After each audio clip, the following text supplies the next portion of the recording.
Ces portraits robots sont fascinants de ressemblance. Et pourtant, les victimes de ces dangereux criminels n'avaient jamais vu leur agresseur. Sans aucun indice physique, Lois Gibson est capable de deviner ces visages avec une incroyable justesse. Un talent mystérieux qui lui vaut une renommée mondiale. On l'affuble d'un surnom qui est celui de con artist, qui pourrait se traduire par l'artiste des criminels.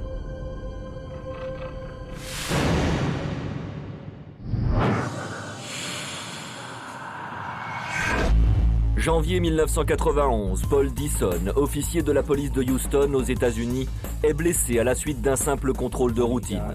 Lorsqu'il a été à 3 ou 4 mètres de moi, il s'est mis à tirer. Le policier n'avait pas vu son agresseur qui lui a tiré dans le dos. Et pourtant, quelques jours après, le criminel est déjà sous les verrous. La responsable de l'arrestation, c'est cette femme, Lois Gibson.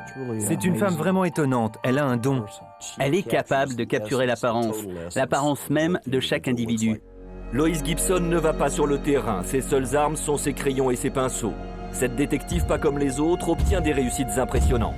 Il est indiscutable que Lois Gibson a un plus par rapport à d'autres types d'enquêteurs. Ses dessins, ses portraits robots ont quand même permis l'arrestation de 1069 criminels sur à peu près 3000 cas sur lesquels elle a pu travailler, à tel point que la police ne jure que par ces portraits robots qui sont extrêmement efficaces.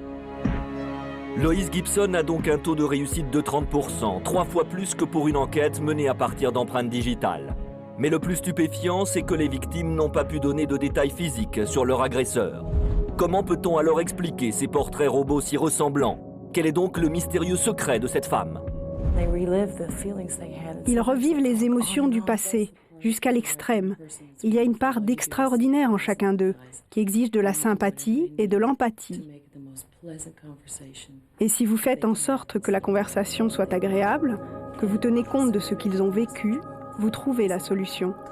Ils vous donnent les indices et vous n'avez plus qu'à dessiner ce qu'ils vous disent.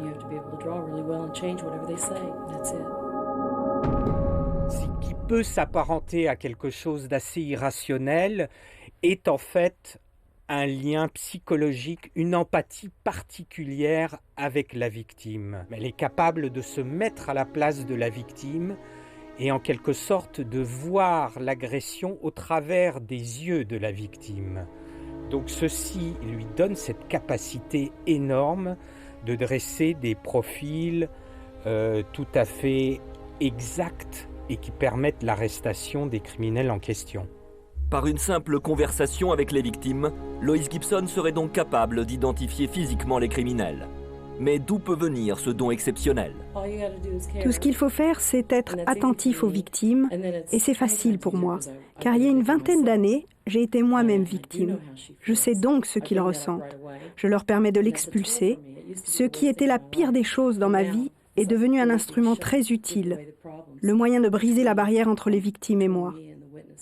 Ce qui est fascinant dans le cas de Lois Gibson, c'est qu'elle a su surmonter en quelque sorte sa position de victime d'une agression violente pour se mettre au service des enquêteurs, de par son talent particulier, à la fois de dessinatrice et à la fois de psychologue, parce que chez elle, l'un ne va pas sans l'autre.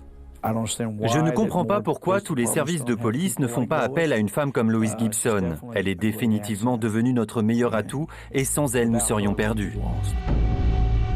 Il a pourtant fallu 7 ans à Lois Gibson pour convaincre la police de Houston de l'engager. Mais aujourd'hui, son combat contre les sceptiques est gagné. Lois enseigne à l'Académie nationale du FBI et apporte son soutien aux polices du monde entier.